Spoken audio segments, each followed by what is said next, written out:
জন সিনা এবং সিএম পাঙ্কের মধ্যে সৌদি আরবের ইভেন্টের ম্যাচ ঠিক হয়েছে, যেখানে আনডিসপিউটেড ইউনিভার্সাল চ্যাম্পিয়নশিপ ম্যাচে মুখোমুখি হবে এই দুই তারকা। এই গল্প কিন্তু লম্বা সময়ের গল্প নয়, বরং বলা যায় হুট করেই প্ল্যান করা হয়েছে ম্যাচটার। এই ম্যাচটা ইতিহাসের সেরা একটা ম্যাচ হওয়া খুব স্বাভাবিক, কেননা এর আগে এই দুই লিজেন্ড আমাদের 5 স্টার রেটিংয়ের ম্যাচ উপহার দিয়েছেন। আশা করা হচ্ছে সৌদি ইভেন্টেও দুজন দারুণ ম্যাচ উপহার দেবে। তবে দুজনের মধ্যে যখন ম্যাচ কনফার্ম হয়, সে সময় সেখানে mister money in the bank Seth Rollins উপস্থিত হয়ে জানিয়ে দেয়, এই দুইজনের ম্যাচে যেই চ্যাম্পিয়ন হোক না কেন, তাদের কোনো নিরাপত্তা নেই। মানে চ্যাম্পিয়নশিপ যে কোনো মুহূর্তেই হাতছাড়া হতে পারে, আর ব্রিফকেস ক্যাশ ইন করে নতুন চ্যাম্পিয়ন হতে পারে সেথ রলিন্স। ফলে সবার মধ্যে প্রশ্ন হলো, তাহলে কি সিনা এই ইভেন্টে চ্যাম্পিয়নশিপ হারতে চলেছেন? কেননা একে তো পাঙ্ক কোনোভাবেই তাকে ছেড়ে কথা বলবে না, আবার দুজনের ক্লান্ত পরিস্থিতিতে যদি রলিন্সও ক্যাশ ইন করে, তাহলে কিভাবে চ্যাম্পিয়নশিপ নিয়ে টিকে থাকবেন জন সিনা? উত্তর হলো, সিনা এই ম্যাচে হারবেন, অথবা মেগা ইভেন্ট ছাড়া চ্যাম্পিয়নশিপ হারবেন।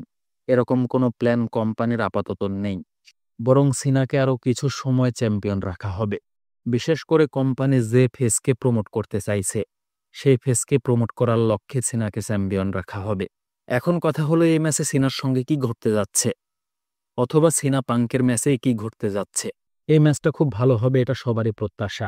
ম্যাচে সময় নেবে, আর যেহেতু দুজনেই প্রথম পর্যায়ের স্কিল পারফর্মার, তাই তারা পরিপূর্ণ একটা ম্যাচ উপহার দেবেন।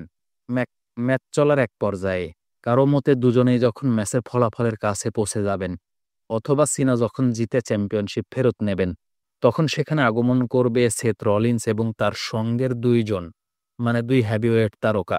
এদের দেখে তো বোঝা যায় এদের সঙ্গে সিনার একার পক্ষে লড়াই করা সম্ভব নয়। রলিন্স যখন আসবে এবং ক্যাশ ইন করার কাছাকাছি চলে যাবে, অথবা জেতার কাছাকাছি চলে যাবে, তখন সেখানে হাজির হবে রোমান রেইঞ্জ। তবে এবার কিন্তু একা নয়, রোমান রেইঞ্জ এবার পরিপূর্ণ ব্লাড লাইনের শক্তি নিয়েই হাজির হবে, যেখানে আপাতত মেম্বার ধরা হচ্ছে উসোসদের, আর একই সঙ্গে মেন্টর হিসেবে সাথে আসবেন রিকেশি। এখানে রোমান রেইঞ্জের আগমন এবং রলিন্সের টিমের সঙ্গে ব্রলের কারণে সিনা চ্যাম্পিয়নশিপ হারার হাত থেকে বেঁচে যাবেন।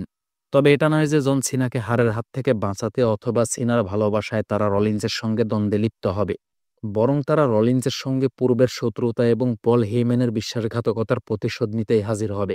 এই শোতে উভয় দলের মধ্যে ভালো রকমের ব্রল হওয়ার সম্ভাবনা আছে, আর মাঝখান থেকেই ব্রলের সুবিধাটাই সিনা নেবেন। আমরা দেখেছি পল হেইম্যান রোমান রেইঞ্জ এবং পাঙ্কের সঙ্গে বিশ্বাসঘাতকতা করেছেন, আর এখন রলিন্সের হয়ে কাজ করছেন। মূলত সেই বেইমানির প্রতিশোধ নেবে রোমান আর তার টিম। কিন্তু জন সিনা যদিও জিতেন, অথবা তাদের দুই গ্রুপের মধ্যে যে ব্রল হবে, সেটাতে যদিও তার কোনো হাত নেই, কিন্তু তাদের দলের হাতে মার খাওয়াটা তার জন্য খুব স্বাভাবিক হবে। বলা হচ্ছে সিনা তার চ্যাম্পিয়নশিপ ফিরে পাওয়ার জন্য যে সাহায্য পাবেন, সঙ্গে সঙ্গে তিনি রোমান রেইঞ্জের পক্ষ থেকে স্পেয়ারও হজম করবেন। মূলত এখানে যদি রোমান টিম সহ হাজির না হয়, তাহলে সিনাকে চ্যাম্পিয়ন রাখার আর কোনো উপায় নেই।